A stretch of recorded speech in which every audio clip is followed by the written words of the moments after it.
E aí, pessoal, Rick Teu falando aqui, Filosofia de Boteco, trazendo a leitura comentada da obra 48 Leis do Poder, do Robert Greene.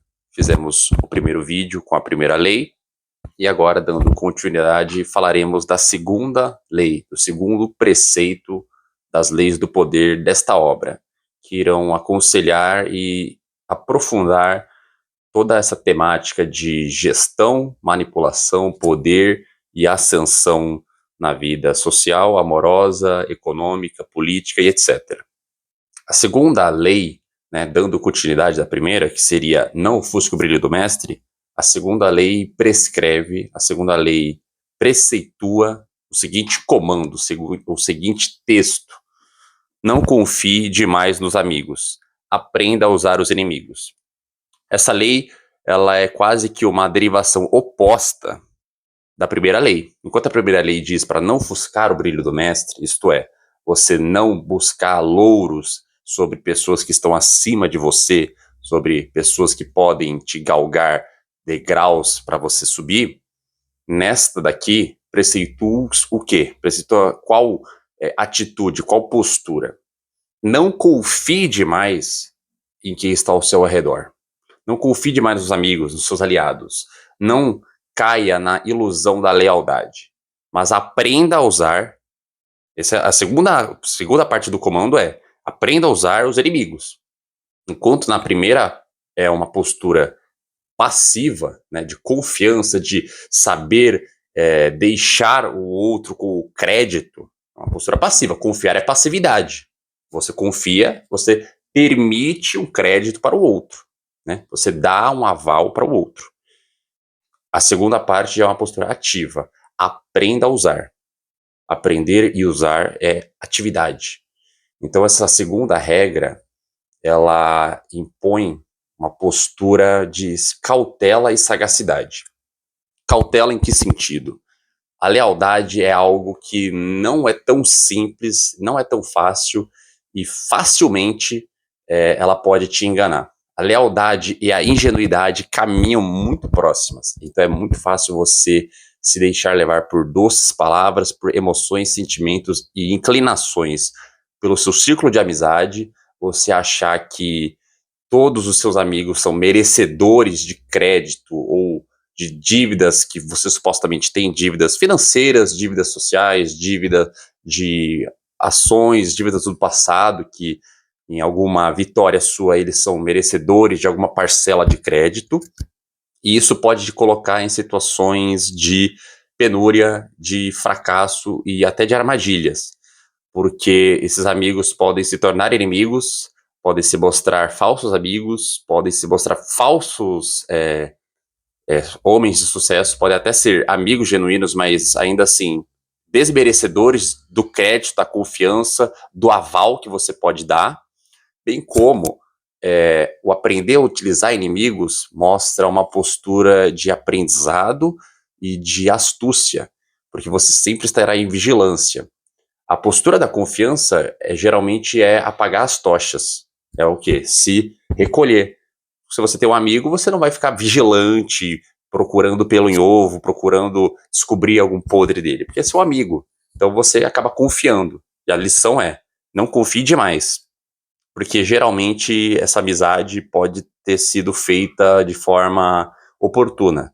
Essa pode ser uma falsa amizade, pode ter sido um meio, você pode ser um meio para ele.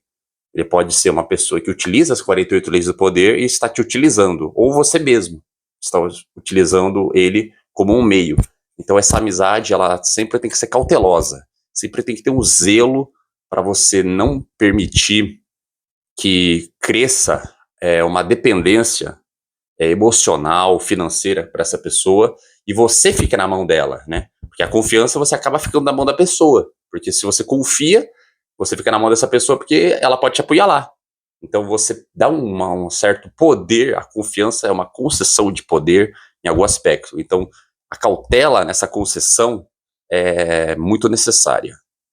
Já o segundo passo, que é aprender a utilizar os inimigos, é de você saber aprender tanto na questão das estratégias dele, das inclinações deles, para você tanto utilizar ele como um futuro aliado, que é o que o próprio livro ilustra algumas anedotas históricas de reis e nobres que se valeram de inimigos para sua corte e tiveram grande sucesso por conta disso, ao invés de nomear familiares, amigos que tinham crédito, nomearam inimigos que foram dominados em guerra. Isso faz com que você tenha o poder na mão, porque essa pessoa ela vai estar em uma espécie de débito, de não somente o débito econômico, um débito afetivo, ela está com um débito moral, porque visto que ela é inimiga, foi poupada e foi lhe atribuído uma grande monta de responsabilidade, um aval de possibilidades de crescimento ao seu lado, você lhe deu chancela, né? Até uma frase do livro que eu acho que ilustra muito bem, faz com que uma pessoa que tem algo a provar moverá montanhas por você. O seu inimigo, que faz parte da sua corte e que você consegue controlá-lo, né? Que ele não se torna uma semente ruim dentro do seu estoque, ele se torna um instrumento que você controla, ele é muito mais eficaz, muito mais produtivo do que o seu amigo. Porque o seu amigo ele não tem o que provar a você, né? Ele já é seu amigo. Né? Pelo contrário, você que às vezes vai ter que provar para ele essa amizade, essa cumplicidade. Já o inimigo, né, que foi domado, que foi controlado, você pode aprender a utilizar ele. Ele pode ser ferramenta para a sua ascensão. Em vez de você simplesmente, às vezes, destruí-lo, ele pode ser um meio para um fim. Você também pode aprender com ele por conta dos erros dele. Caso você o venceu, aprenda com os erros dele a não perder. Se você venceu pela tática X, expôs que o inimigo foi suscetível a isso, então você deve ficar atento a não ser suscetível disso. Se o inimigo foi vencido por um vício, elimine vícios, porque você pode ser o próximo inimigo. E você vai ficar na situação de dívida, de ferramenta para outros. Então é uma lição que é sempre um autoaprendizado e um zelo. É tanto uma passividade de saber se recolher, de evitar deixar as pulsões das amizades te controlarem, bem como as animosidades dos inimigos. Não tenha um furor, uma cólera, uma bilis virulenta para com seus inimigos. Nesse momento é necessário ser racional, é necessário saber mover as peças nos momentos oportunos, porque uma jogada errada, tanto para um amigo como para um inimigo, pode te causar grande custo, grande prejuízo. O inimigo bem utilizado é tão valoroso quanto um amigo leal. Talvez até mais, porque o inimigo ele te ensinou no confronto e ele tem muito a te oferecer com essa pseudo-dívida, por assim dizer, com esse débito que ele tem com você, bem como ele sempre vai estar na sua mão e vai te manter sempre alerta. Essa é uma lição também muito necessária, porque você sempre vai estar alerta. É aquela história de manter os amigos perto, os inimigos mais perto. Você sempre vai estar mais alerta com inimigos, com pessoas com quem você teve rixa, pessoas que você tem a informação e a ciência de que são falseadores, manipuladores. Quando você tem a ciência de que há um canalha por perto, você fica mais astuto. Agora, se tem um honesto, um ingênuo, uma pessoa totalmente imaculada, você acaba escondendo as armas, guardando. Você acaba se tornando passivo demais. E isso é o perigo. Porque quando se espera a canalice, né, a canalice já do inimigo, você abre portas para o zelo, para a segurança, para o imprevisível. Agora, quando não tem isso, você se torna cético, e ser cético no jogo do poder é muito perigoso. O jogo do poder não envolve ceticismo, como também não envolve dogmatismo, envolve saber lidar com o imprevisível, com as informações, com saber controlar o quanto de informação se dá, o quanto de informação se propaga, que tipo de informação deve se propagar ou não. Então, continuando, né, a primeira regra que se diz para lidar com os mestres, com quem está acima, a segunda regra já desce de nível. Primeira regra, lide de uma forma ardilosa, estratégica, não destrutiva, uma lógica passional que seria ruim, mas sim uma lógica que você saiba trabalhar para colher louros pelo seu esforço, sem que isso crie inimigos, crie empecilhos, a primeira regra. A segunda regra, beleza, você aprendeu a lidar com quem está acima, como lidar com o seu entorno, principalmente duas figuras que você sempre vai estar lidando. E ao longo da obra, isso é bem explícito, você sempre vai estar lidando com dois tipos de figura no jogo de poder. Algumas outras serão demonstradas em outras regras, mas essas duas figuras são quase que necessárias, impossíveis de não existir. Amigos, aliados, parceiros, pessoas com quem você confia, pessoas que estão no seu ciclo de afeto, e inimigos, adversários, pessoas com quem você tem briga, pessoas que pretendem coisas que você também pretende, então há um conflito, pessoas com que você terá que degladiar. A relação com elas não é como o mestre na forma de ofuscar o brilho. Aqui não se diz não ofusca o brilho do amigo ou não ofusca o brilho do inimigo. Não se diz isso. Mas é tão racional quanto. É tão estratégico, é tão pragmático, é tão astuto, é tão velhaco quanto. Não confie demais nos amigos, que é um conselho que é quase contrassenso, né? Se é amigo, é porque há confiança. Mas ele fala, põe o pé no freio, não confie demais. Não ache que a confiança, a lealdade do seu amigo é uma rocha sólida. É o fio da navalha entre a ingenuidade e a lealdade é muito tênue. Você pode cair facilmente e ele se tornar um inimigo ou se revelar um inimigo ou alguém que te causou ruína. Em algumas lições para frente, alguns amigos, será visível que alguns amigos podem te causar ruína e alguns inimigos te causar sucesso.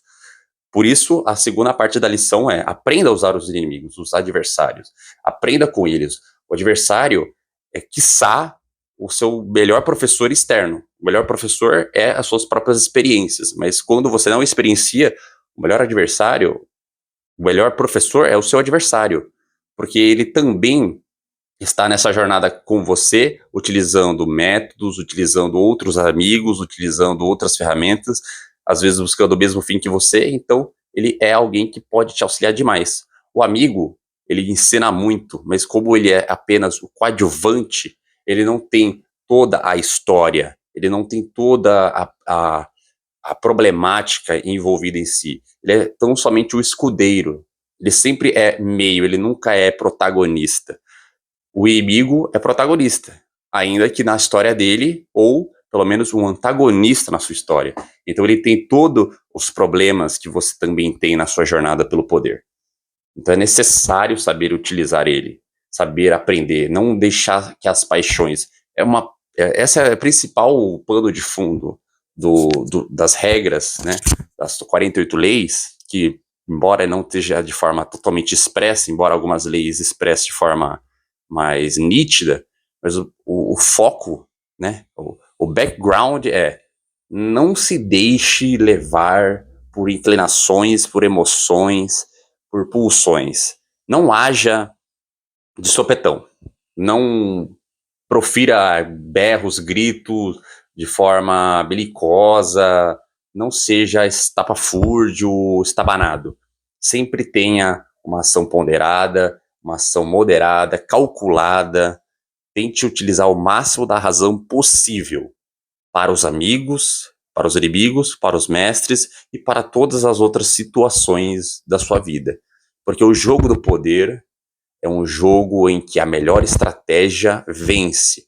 Não é a força, não é a animosidade, não é a inclinação, não é nem mesmo a moralidade em si, se você está certo ou errado. O jogo do poder é um jogo de cumprir regras de estratégia, de aniquilar o adversário, de saber a hora de mexer as peças. É como um jogo de xadrez, não um jogo ético. Não se trata de você fez uma manobra que é louvável ou não, você ficou incomodando o seu adversário ou não. Não se trata de vencer pelas vias belas, pelas vias sacras. O jogo do poder se trata de conquistar o poder e mantê-lo, né? Portanto, conquiste e mantenha-o. Então, o jogo do poder, às vezes, é um jogo um pouco frio, um pouco sujo, um pouco imoral, um pouco velhaco, um pouco traiçoeiro. Não à toa, o livro traz exemplos de vários vigaristas, traiçoeiros, patifes, manipuladores, pessoas de índole questionável. Porque o jogo do poder é um jogo em que não se avalia a moralidade, a eticidade. Não se está em xeque, não se está em questão se você agiu conforme a lei da moral, a lei cristã, a lei kantiana, a lei do certo e do errado. Está aqui a questão da lei técnica, da sutileza, da manipulação e do controle emocional para você conseguir, com os outros, ascender e atingir suas metas pessoais, profissionais, amorosas, financeiras, e com isso dominar as relações interpessoais. Se trata de um jogo bem psicológico, bem social. Não se trata de um jogo filosófico de palavras. É um jogo de ação, reação e pensamentos para novas ações. O jogo do poder é isso. É um jogo em que todos estamos imersos, mas que às vezes queremos torná-lo diferente, mas ele não é diferente. Ele é isso. Ele é um jogo em que não devemos confiar demais nos amigos e aprender a utilizar os inimigos. Espero que você tenha gostado. A próxima lição será em breve. Curta, comente, compartilhe, deixe nos comentários suas sugestões, se você segue essas leis ou não, se você tem alguma ressalva. Será que você confia demais nos seus amigos? Será que você está aprendendo a utilizar os seus inimigos? Deixe aqui nos comentários, eu quero saber. Sugira novas obras, novos projetos para a gente estar seguindo e até a próxima.